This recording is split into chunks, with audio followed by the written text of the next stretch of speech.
latest violence followed the funeral for a teenager killed after anti-government protests.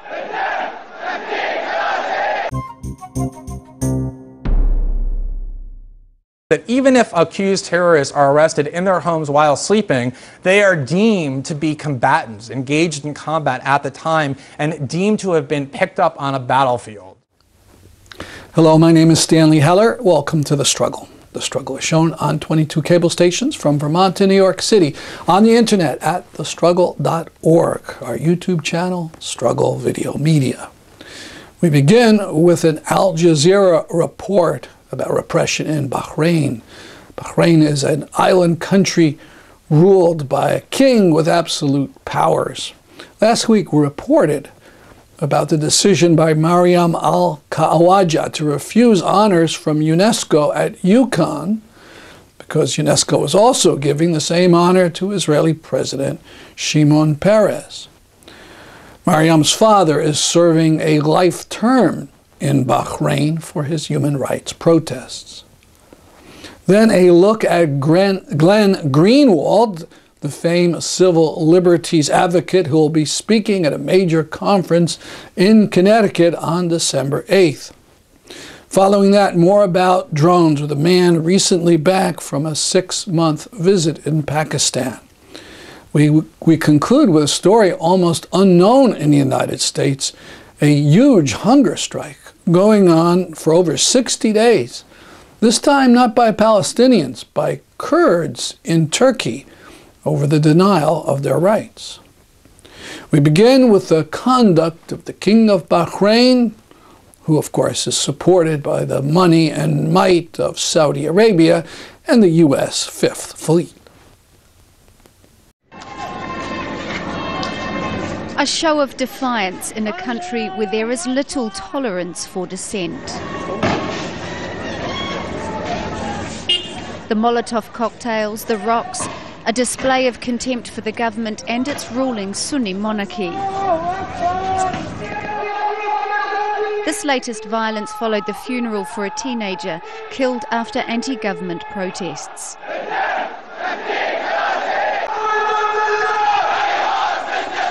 Activists say the young man ran onto a busy road while being chased by police.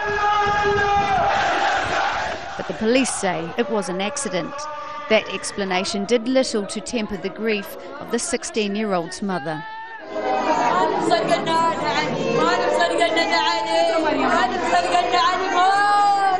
I can't believe he's gone, she says. I can't believe he's dead.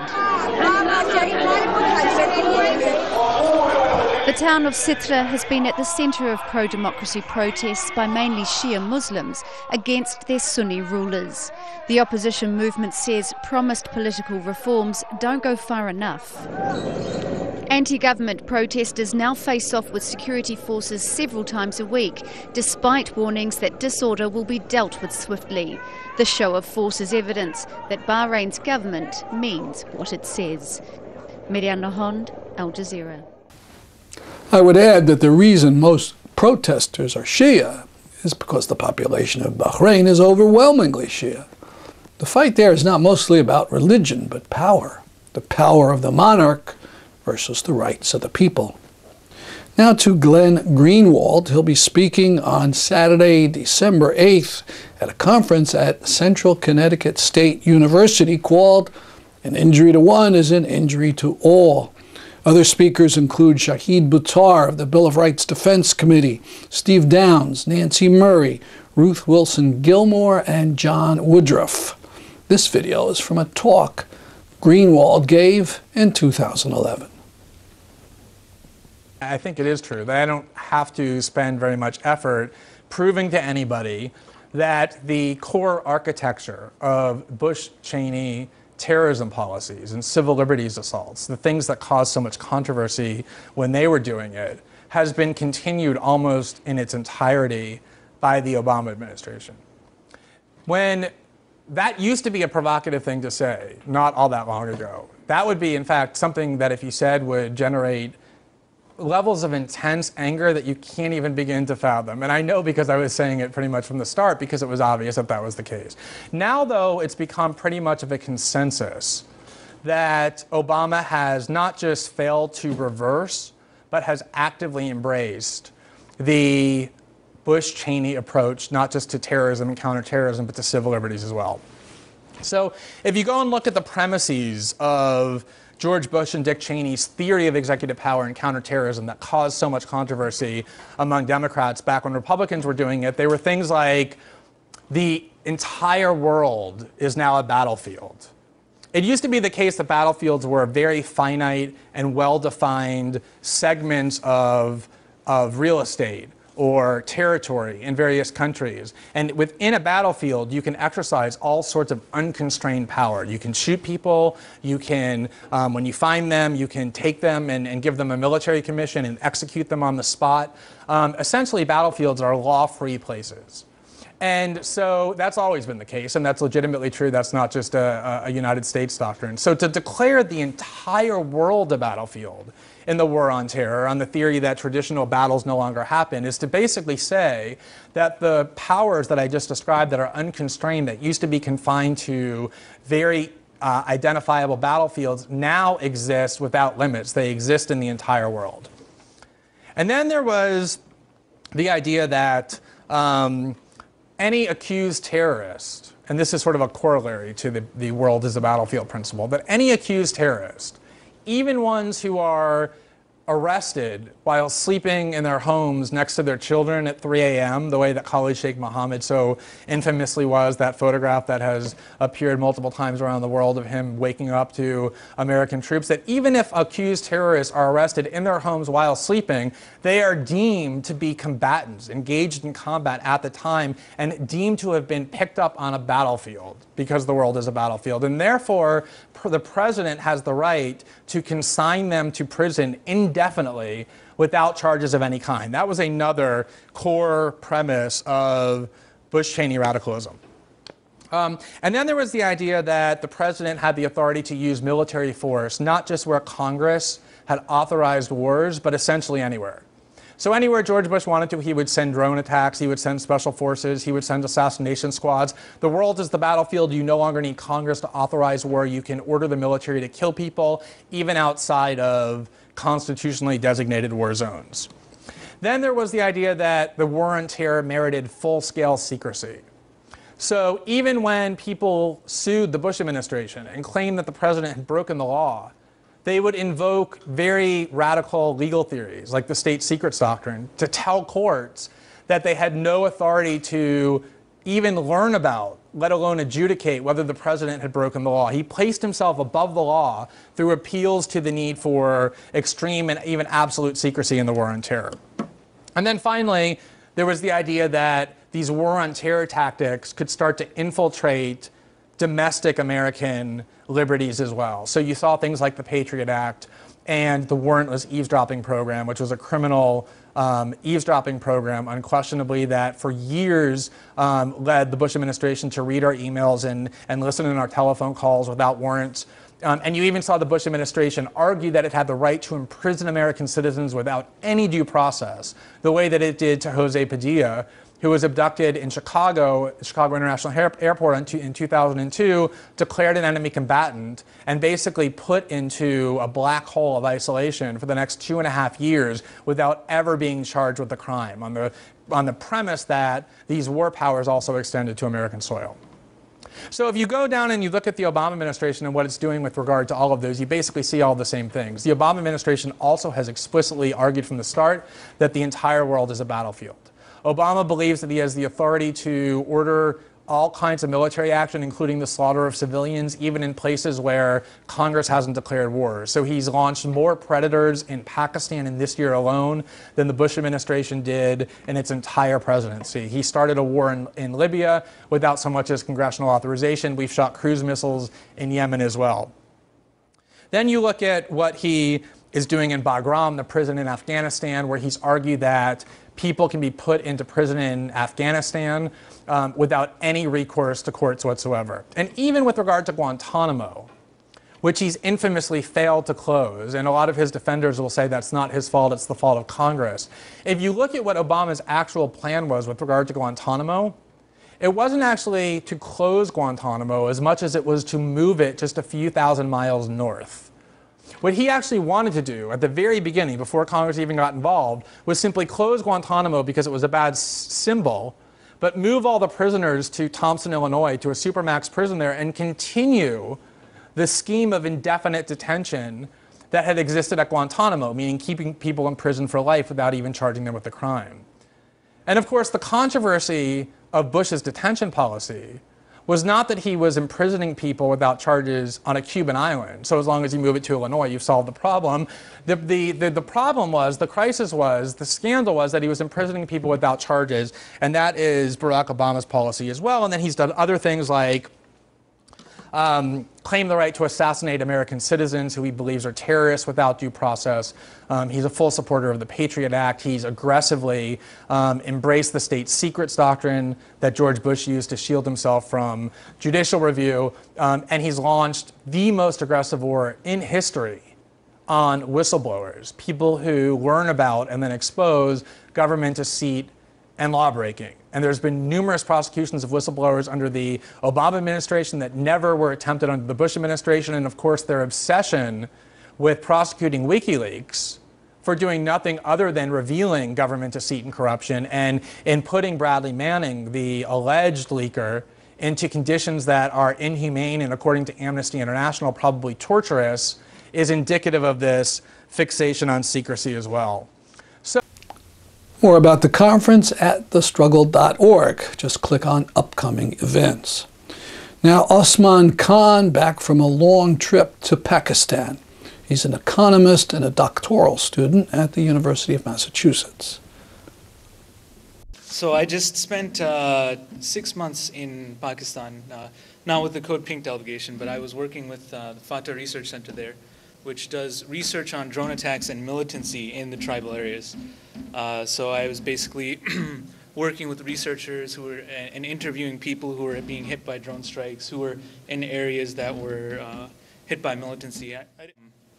So the Soviet invasion, I mean, that's a pretty well-known story. Sort of the roots of the Afghan Taliban, it's fairly well known. The role of the Pakistani province is a little bit more complex. So in 1979, when the Soviet Union invaded Afghanistan to prop up the communist government in Kabul, first thing that happened was there were hundreds of thousands of refugees that streamed over the border into the tribal areas. The border is very porous. It is never clearly defined. The Pashtuns, the tribes that live there, never really recognized the border as something serious. So the infrastructure there was fairly underdeveloped. There wasn't much in the way of schools, there wasn't much in the way of hospitals, there wasn't much in the way of basically any sort of civil service. It's mostly a pastoral economy based on livestock, very small agricultural production. So basically a huge wave of people crossed the border and then they were stuck. So you had this phenomenon of gigantic refugee camps full of Afghan refugees that were in the tribal areas without any civil services. At this time, Pakistan was under the rule of General Zia-ul-Haq, and he is the guy that started the blasphemy laws and basically set Pakistan on the trend to becoming sort of a fundamentalist Islamic state. He saw this as an opportunity. He seized it. He sort of positioned himself as the middleman for the American counterattack or the proxy war in Afghanistan against the Soviet Union. So he said, look, give me a bunch of money and I will give these proxy guys that we've been using in Kashmir. I mean, the infrastructure actually for these militant groups was already in place at a very small scale, but they were using them to engage in proxy war against India over the Kashmir region. So he basically said, look, I'll turn these guys loose on the Soviets if you give me money and you prop up my collapsing economy. Actually, at this point, the Pakistani economy was on the verge of collapse. They had just lost the war in Bangladesh's independence war. So there was a huge political and economic crisis at the time. Now, this influx of weapons and money from the United States, well, actually, there's a lot of Saudi money also, petrodollars. That consolidated the military control over Pakistan because he was a dictator. The factions giving him political support were obviously the military officers. So basically, this is also a fairly well-known story. The Afghan Mujahideen that would later become the Taliban, and also the Northern Alliance, they used the tribal regions as sort of a staging point. They would attack over the border, then come back. The Soviet Union couldn't cross that border because it was a sovereign border, but these tribal insurgents could. They also used these areas to pick up new recruits, actually. This was a very fruitful area to pick up recruits from, and that's because these extremist groups, they sort of preach a radical version of Islam called Wahhabism. It's not technically Wahhabism because that refers to the ideology of the Saudi state, but it's a variant of that, and I mean that's basically the jihad that never ceases, the jihad against the invader, and the establishment of an Islamic state. So these groups were being funded through the Zia government by the United States and Saudi Arabia. And like I said before, there's no infrastructure, there's no school systems, there's no hospitals. Food is very hard to find there. So what happens is the only people that are actually providing these services to the people in the refugee camps are these extremist groups. They provide training, they provide arms, they provide schools for the kids to go to, and actually they were helped along by their American partners, especially the University of Nebraska. They put in about $35.4 million in producing books for madrasas, which are religious schools. And so the math textbooks would have examples of things, would have examples like a Kalashnikov bullet travels at 800 meters per second. A Mujahid has the forehead of a Russian in his sights 3,200 meters away. How many seconds will it take the bullet to hit the Russian's forehead? You can actually, when I was over there, you can still find copies of these books. They're really terrifying. But so the ideological component of American support was huge. They basically increased the reach of these extremist groups in order to provide sort of warm bodies for the insurgency against the Soviet Union. I should say here, it's important to note that you have a distinction here between the Afghan Taliban and the Pakistani Taliban. The Afghan Taliban they sort of came to power in the mid-90s. They're usually a cohesive group. They have the explicit goal first of it was eradicating the Northern Alliance and establishing the Islamic Emirate of Afghanistan. And now their explicit goal is to remove the United States, NATO, ISAF forces from Afghanistan. The Pakistani Taliban, it's sort of a different beast. When you hear the news refer to the Taliban, what they're actually referring to is it's sort of an umbrella group of about 32 different organizations, and each of them have their own stated goals, their political aims, their ideologies. So, for example, the Tehreek-e-Taliban Pakistan is an extremist Sunni group, but they're anti-Pakistani government. There are some groups like Jaish-e-Mohammed, I believe. They are actually pro-Pakistani government. I mean, they share common ideological features like, extreme Sunnism and general opposition to the war in Afghanistan. But there are a few that are just personality cults. I mean, personality cults, and they have very different programs, very different methods.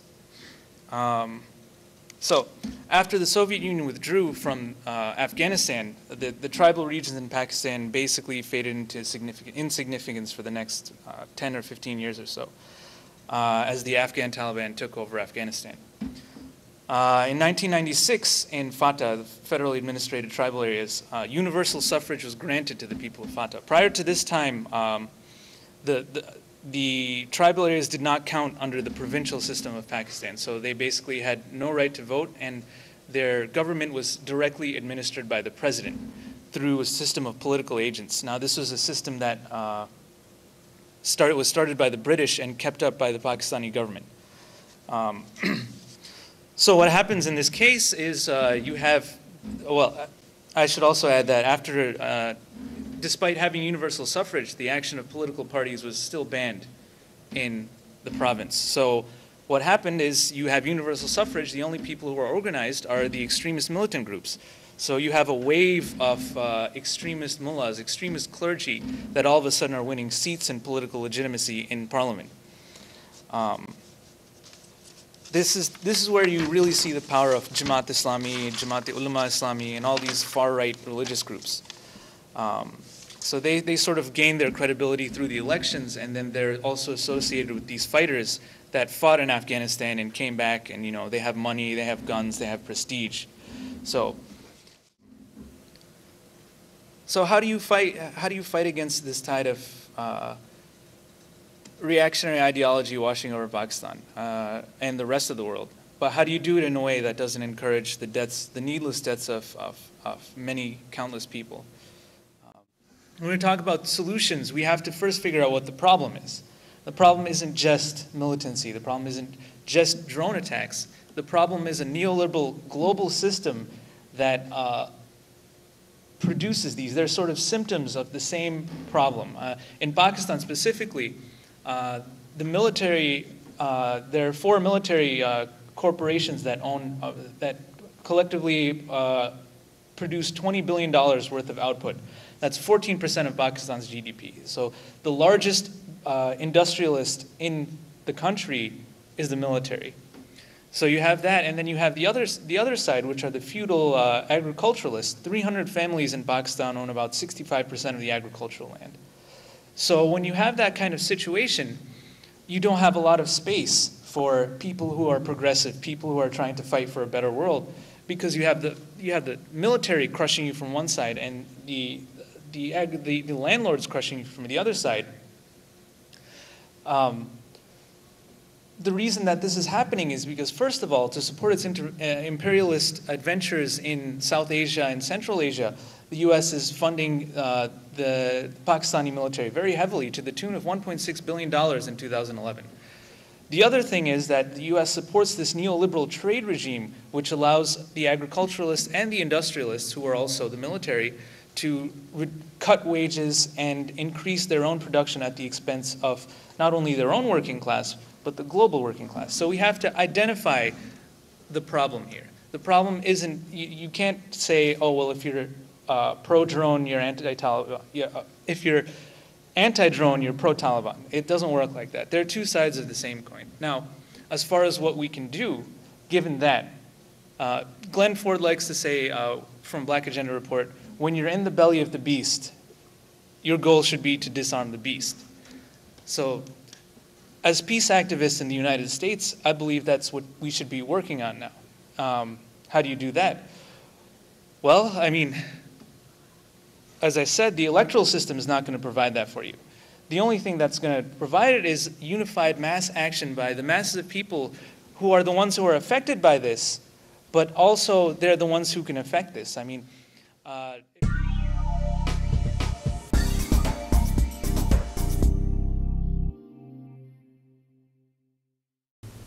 the struggle for Kurdish rights in Turkey has entered a dramatic phase.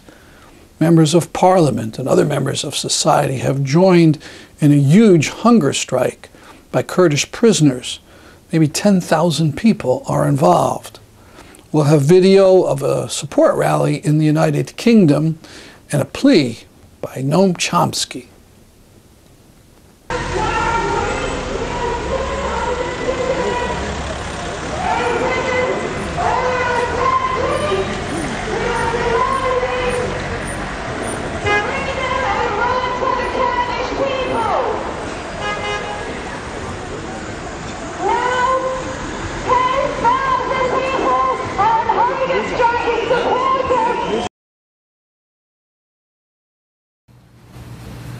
I would like to appeal to the Turkish government, both in terms of just plain humanity and also very significant reasons of political consequence and human rights to respond to the desperate hunger strike, which is now reaching extremely dangerous conditions, by attending to the demands that have been put forth, which I think are just and reasonable, and to alleviate the crisis that is now arising and will get much worse if the Turkish government does not respond in a humane and, in my view, civilized way.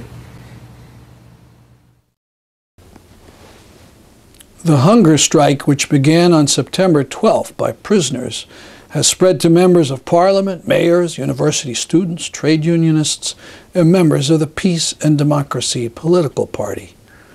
Turkish Prime Minister Erdogan has ignored the hunger strike. The appeal from Noam Chomsky was released on the 62nd day of the strike. Turkish Prime Minister Erdogan has done great work with the Gaza Freedom Flotilla and has even announced plans to go to Gaza.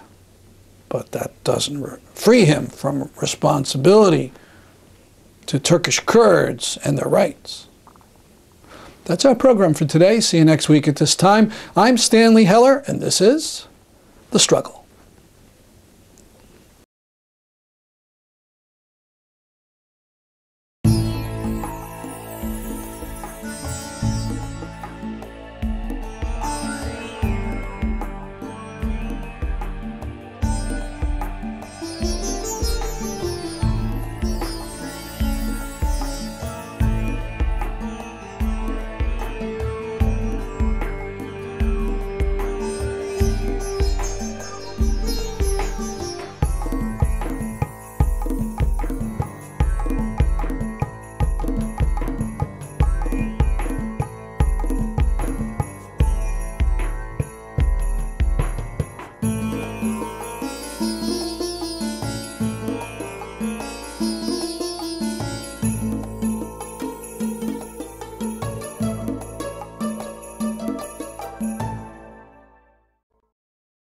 When the world has gone crazy and it's all becoming clear, when they're gunning down our comrades and it seems the end is near, as they're loading up the launchers for the tear gas grenades, we can take off our bandanas and kiss behind the barricades.